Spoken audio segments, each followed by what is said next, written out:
One of the things that I think has been rankling us here at the table and probably at the network is the fact that we hear Republicans behind closed doors talk a lot about how frustrated they are with this administration, the lack of accountability that they're able to foist upon the administration kind of doing whatever they want. And when it comes to these Epstein files and the law that was passed and signed by Donald Trump, they have flouted the law completely. Are Republicans actually serious about this inherent contempt? We've heard Ro Khanna and Thomas Massie saying there are some Republicans that are interested. Are they actually interested in that?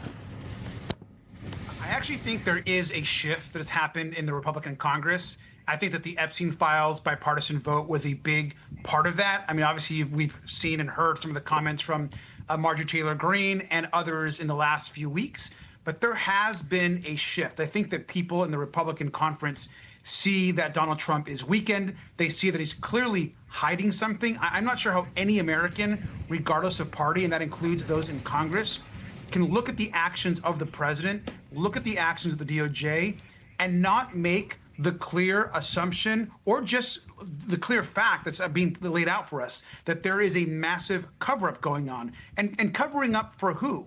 We now know that this is likely, possibly, Donald Trump's friends, his billionaire buddies, folks that he knew from New York and Palm Beach. What else is Donald Trump hiding? What information is he hiding? What was the relationship between the president and Jeffrey Epstein? And these are questions that not only I have and the oversight Democrats, but like you just said, Republicans have as well. And so when we get back to Congress here in this next week, we're going to find out really quick if Republicans are serious about actually putting away and taking on pedophiles and some of the worst people and traffickers in modern history, or if they're going to bend the knee to Donald Trump.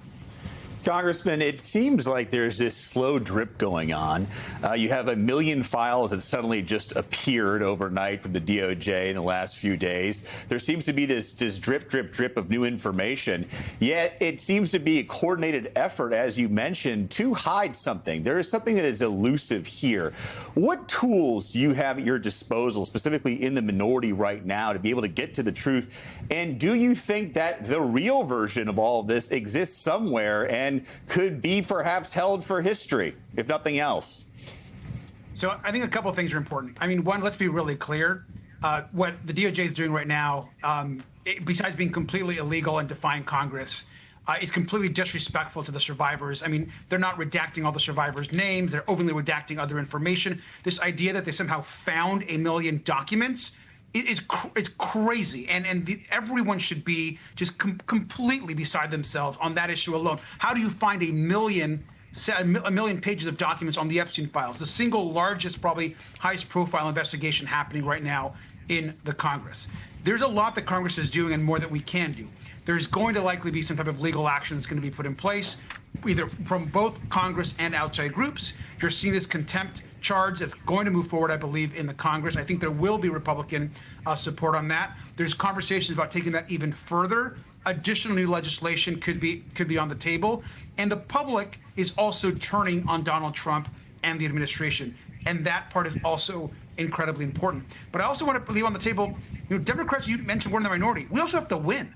If we want the full subpoena power and the ability to get all the documents, get the full truth, have all the interviews we want, and get all of the files to the public, it is going to be also important for us to win those big elections so that we can actually hold the DOJ fully responsible and accountable. So, Congressman, have you all made a decision on the legal action that has been floated and the inherent contempt charges against Attorney General Pam Bondi? Have you all, as a Democratic caucus or as the minority members of the House Oversight Committee, made a decision on that? I think a decision.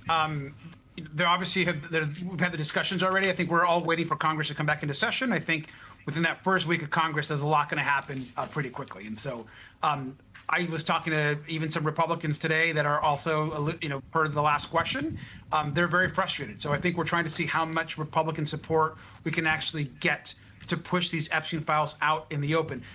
The DOJ has days now to tell us why they are redacting pictures of Donald Trump and mentions of co-conspirators in the files. And I'll tell you right now that if Republicans said in public what they're saying in private, some of them will actually be viewed as a bit courageous here. What they're actually saying in private about the way they're seeing the administration handle these documents, they should come out and tell the country that they're as concerned as Democrats are. Because these redactions are completely illegal. They're clearly hiding a lot for the president, and that needs to get out to the public.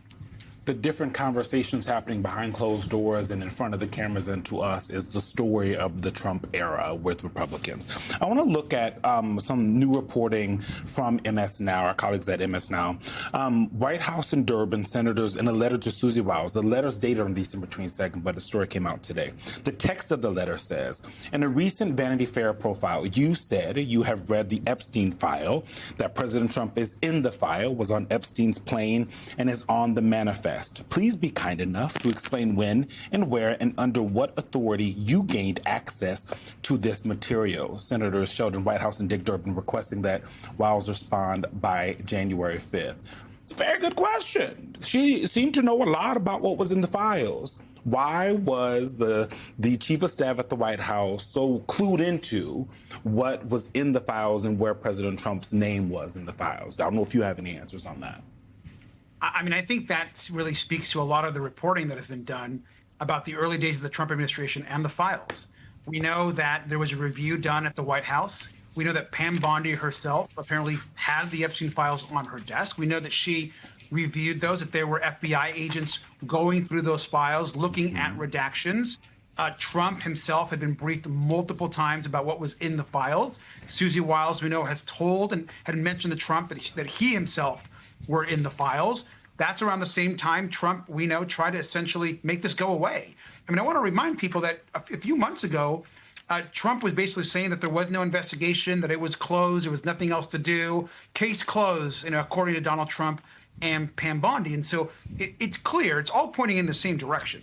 The president, the chief of staff, the Department of Justice, Pam Bondi, they've all reviewed the documents and likely the entirety of what's in these files. And whatever it is that they saw, they didn't like. And now they want hidden from the public. And they want to protect pedophiles and those that have caused enormous harm to women and children. And so the American public is seized through it. They're coming together.